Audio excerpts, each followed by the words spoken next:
What's up, YouTube family? How are you doing? Yes! In my previous video, I've shared with you my experience and how I got my job here in Singapore. And second video was how to get hired here in Singapore. Some tips on that one. In the next few seconds, I'm going to share with you some tips on how to manage your budget here in Singapore. Even though Singapore is quite costly and the cost of living here is a little bit high. Okay? Stay tuned!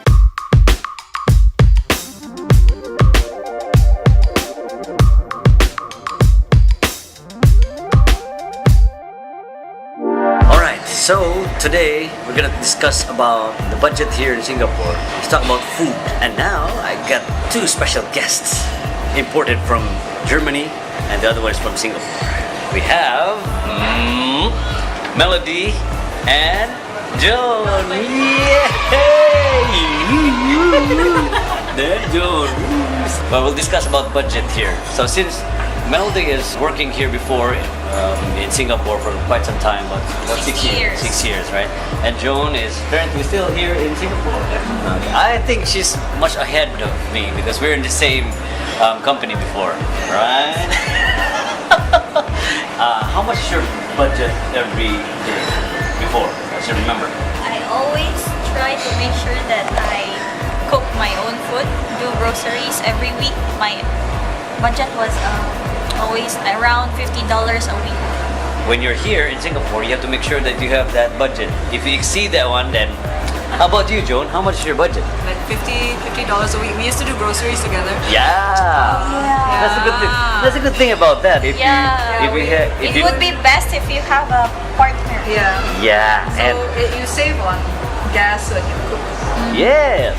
So we take turns to make lunch for the day. Yeah. Yeah. No, I really forgot about And you didn't invite me for lunch. Because I know, during my time, I only buy tuna. You remember that one? Tuna for Monday until Tuesday. tuna and your undying bread. Undying bread, Your yes. your favorite sliced bread, the one with the raisins from. Yeah. I forgot which brand. Gardenia. So, any tips from your experiences? If you can find a good coffee shop with meals for like $3 plus, you will survive. Yes, that's correct. Yeah, I think that's like really the ideal cost, around $3 per meal. To cook always, and it can be really wearisome. So It's not fun to cook for. yeah, exactly. So I haven't that's tried that one why- cooking for myself. The amount of time spent in cooking is much more greater than the amount of time to consume the food. Well, I'd like to thank these two ladies for sharing their tips for having your budget here in Singapore. More of the things that I'm going to discuss in the next scene, okay? Alright, thank you very much.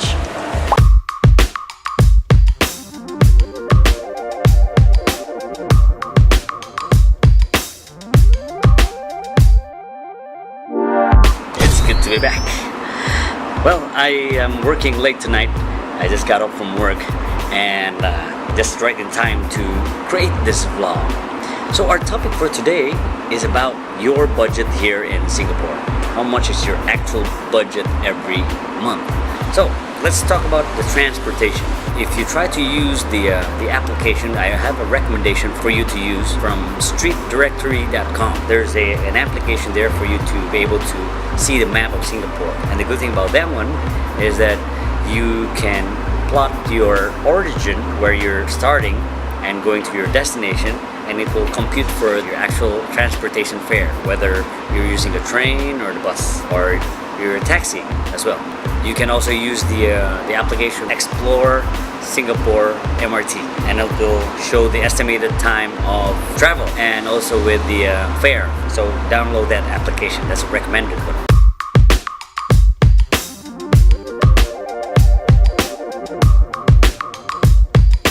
Okay, so let's talk about how will you pay your ride, the means of payment. So you have to use this card.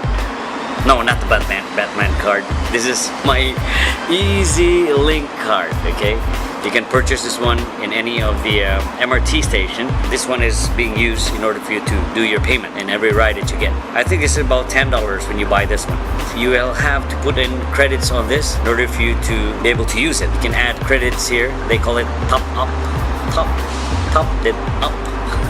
That's a term here in order for you to put credits here.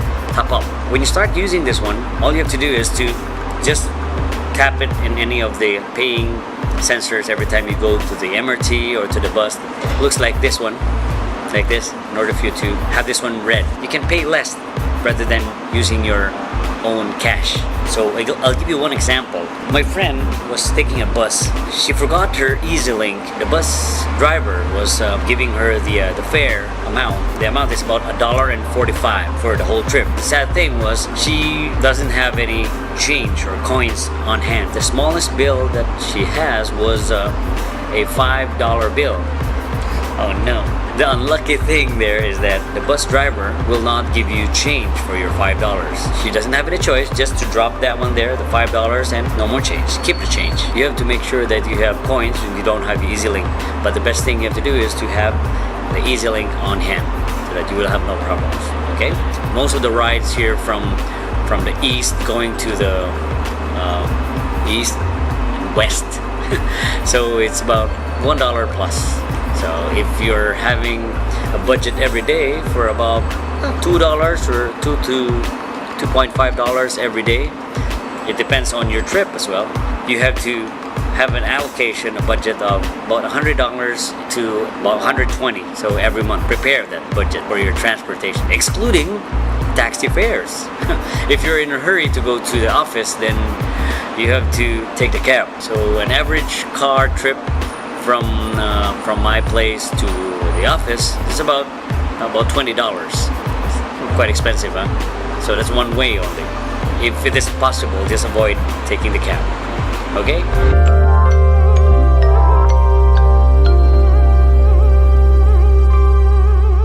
Okay, on the other hand, let's talk about the room rent. If you're taking the bed spacer, the average payment for that was about $350 to $450 every month. It's not your own room. It's a shared room. So probably there are 3 or 4 of you inside in one room. For solo room, it's gonna cost you about $600 and above for your own private room.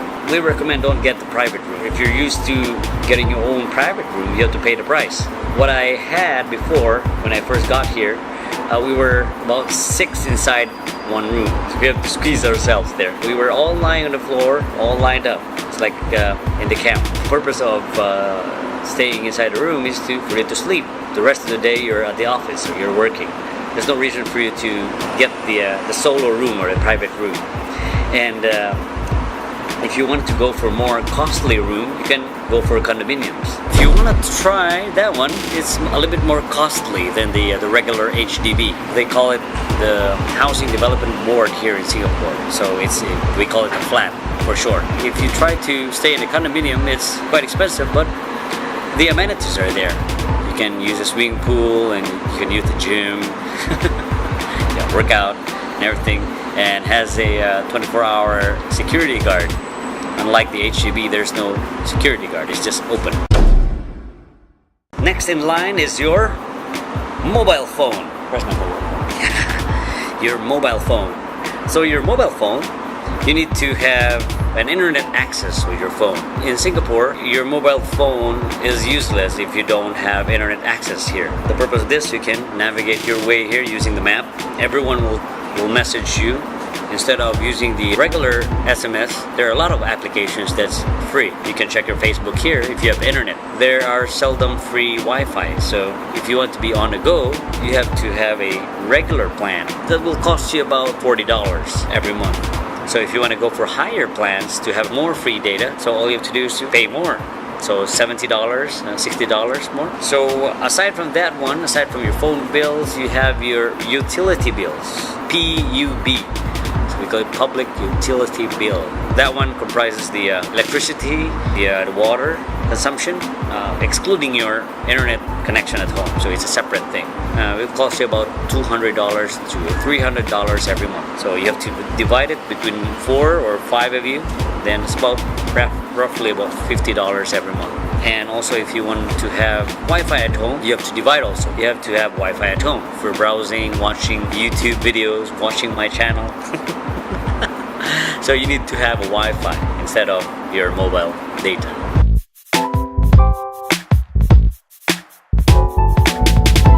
Okay, next thing we have to do is to talk about your toiletries. Toiletries are your things that you use at home. Your shampoo, your soap, conditioner, detergent, everything at home that you need. So it's still part of the budget. If you don't consider that one, you might think that you still have to put it part of your budget. Rough estimate of $30 to $50 every month. After that, you can try to consider your clothing. Okay, clothings, your pants, your shoes. If you're a shoes lover, you can probably buy 5 shoes. Let's not include the ladies here because the ladies has a lot of things to buy. Like they have your own makeup and sort of beautification, foundation and everything. So let's not include that one because they have more budget than men. Okay. Okay, if you summarize those things, it will cost you about $100 or $200 for your clothes and stuff. Are you still counting how much is your cost here? We didn't talk about your salary yet. If your expenses is bigger than your salary, then you have a negative cash flow. So just think about it.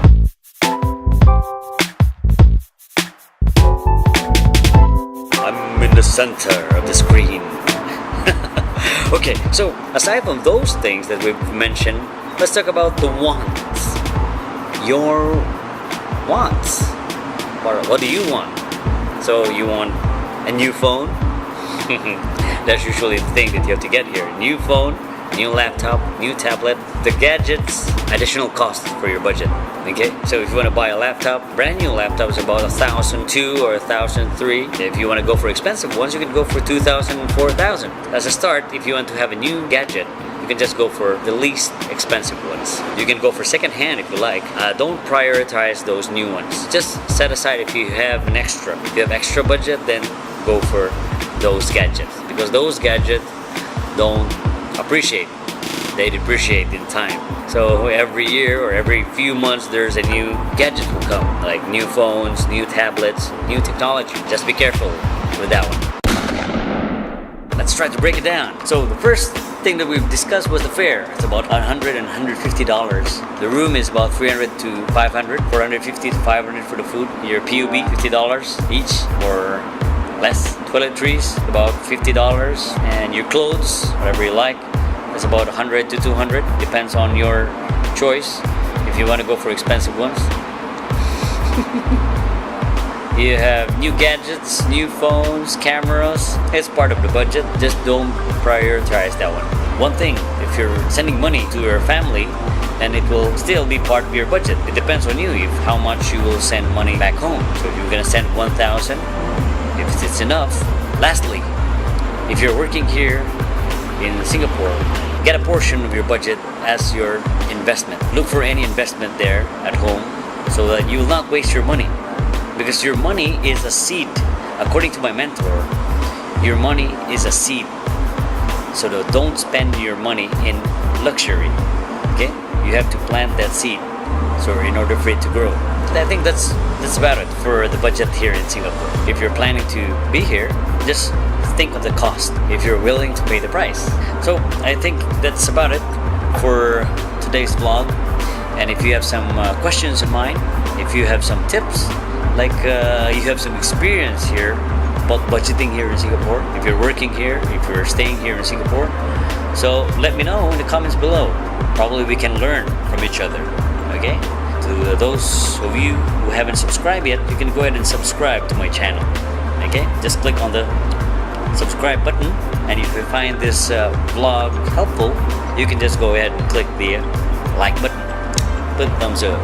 And if you want to be notified, you can just click on the bell there. There's a bell. Thank you very much for watching, and hope to see you on the next vlog. Alright? Bye! They will share they will share their experience. Then the next